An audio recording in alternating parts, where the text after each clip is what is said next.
Hi hello ಎಲ್ರಿಗೂ ನಮಸ್ಕಾರ. Welcome back to my channel. ನಾನು ನಿಮ್ಮ ವಿನುತಾ. ಎಲ್ಲರೂ ಹೇಗಿದ್ದೀರಾ? ಐ ಹೋಪ್ ಎಲ್ಲರೂ ಚೆನ್ನಾಗಿದ್ದಾರೆ ಅನ್ಕೋತೀನಿ. ನಾವಿವತ್ತು ಈವ್ನಿಂಗು ಮೂವಿಗೆ ಹೋಗೋಣ ಅಂತ ಹೊರಟಿದ್ವಿ. ಸೊ ನೈಟ್ ಟಿಕೆಟು 7 o'clockಗೆ ಬುಕ್ ಮಾಡಿದರು ನನ್ನ ಹಸ್ಬೆಂಡ್ ಬಂದುಬಿಟ್ಟು. ಸೊ ಅವರು ಕೂಡ ಡ್ಯೂಟಿ ಮುಗಿಸ್ಕೊಂಡು ಬೇಗ ಬಂದ್ಬಿಟ್ಟು ಇನ್ನೂ ರೆಡಿ ಆಗಿಲ್ಲ ಅಂದ್ಬಿಟ್ಟು ತುಂಬ ಜೋರು ಮಾಡ್ತಾಯಿದ್ರು. ಲೇಟ್ ಆಗುತ್ತೆ, ಟ್ರಾಫಿಕ್ ಇರುತ್ತೆ ಅಂತ ಹೇಳ್ಬಿಟ್ಟು. ಅವರು ಆಲ್ರೆಡಿ ಡ್ಯೂಟಿ ಮುಗಿಸ್ಕೊಂಡು ಬಿಡುವಾಗಲೇ ನನಗೆ ಕಾಲ್ ಮಾಡಿದರು. ಸೊ ನಾನೇ ಸ್ವಲ್ಪ ಡಿಲೇ ಮಾಡಿದೆ, ಲೇಟ್ ಆಯಿತು. ಹೊರಗಡೆ ಪಾಪು ಕೂಡ ಮಾತಾಡ್ಸ್ಕೊಂಡು ನಿಂತಿದ್ದೆ, ಸೊ ಅದಕ್ಕೆ ಹೋಗೋದು ಕೂಡ ಲೇಟ್ ಆಯಿತು. ಸೊ ಹಾಗೆ 6:45 ಮನೆ ಬಿಟ್ವಿ. ನಾವು ಕರೆಕ್ಟಾಗಿ 7ಗೆ ರೀಚ್ ಆದ್ವಿ.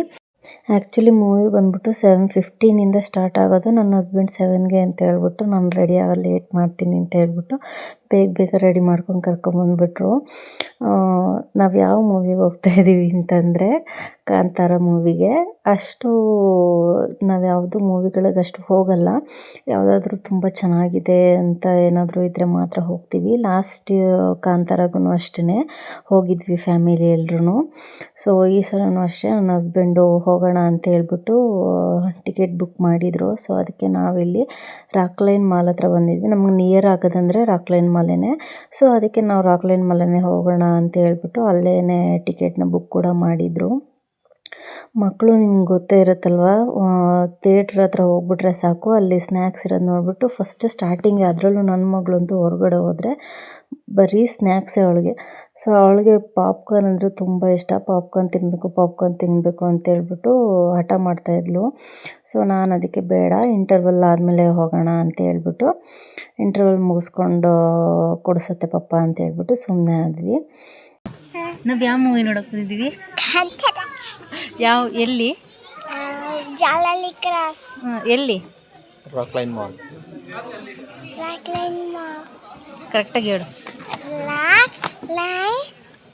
ರಾಕ್ಲೈನ್ ಮಾಲಿಗೆ ಬಂದಿದ್ದೀವಿ ನೋಡೋಕ್ಕೆ. ಯಾರ ಜೊತೆ ಓದ್ತಿದ್ದೀಯಾ? ನಾನು, ನಮ್ಮ ಅಪ್ಪ, ನಮ್ಮಮ್ಮ. ಅಂತೂ ಇಂತೂ ಟೈಮ್ ಮಾಡ್ಕೊಂಡು ಕರ್ಕೊಂಬಂದವ್ರು ನಮ್ಮ ಮನೆಗೆ. ತುಂಬ ಬ್ಯುಸಿ, ಕೆಲಸದ ಒತ್ತಡದಲ್ಲೂ ಕೂಡ ಸ್ವಲ್ಪ ಫ್ರೀ ಮಾಡ್ಕೊಂಡು ನಮ್ಮ ಚಿನ್ನು ಮರಿಗೆ ಯಾವ ಮನೆಯಲ್ಲಿದ್ರೂ ಬರೀ ಡ್ಯೂಟಿ ಕೆಲಸನೇ. ನಾವು ಮೂವಿ ನೋಡೋಕ್ಕೆ ಅಂತ ಕೂತ್ಕೊಂಡ್ವಿ. ನನ್ನ ಹಸ್ಬೆಂಡ್ಗೆ ಪಾಪ ಅವರು ಮನೆಯಿಂದ ಬಂದ್ಕಿದ್ದು ನಾನು ಫೋನ್ ಕಾಲ್ಸ್ ಬರ್ತಾನೆ ಇತ್ತು ಅವರ ಡ್ಯೂಟಿ ಕಡೆಯಿಂದ. ಅವರು ಫೋನಲ್ಲಿ ಮಾತಾಡೋದೇ ಆಗೋಯಿತು. ಆಮೇಲೆ ಮೂವಿ ಇನ್ನೂ ಟೈಮ್ ಇತ್ತು, ಒಂದು 5 minutes ಇತ್ತು. ಅಡ್ವರ್ಟೈಸ್ಮೆಂಟ್ ಎಲ್ಲ ಬರ್ತಾಯಿತ್ತು ಅಂತ ಹೇಳ್ಬಿಟ್ಟು ನಾನು ನನ್ನ ಮಗಳಿಬ್ರು ಕೂಡ ಮಾತಾಡ್ಕೊಂಡು ಕೂತಿದ್ವಿ.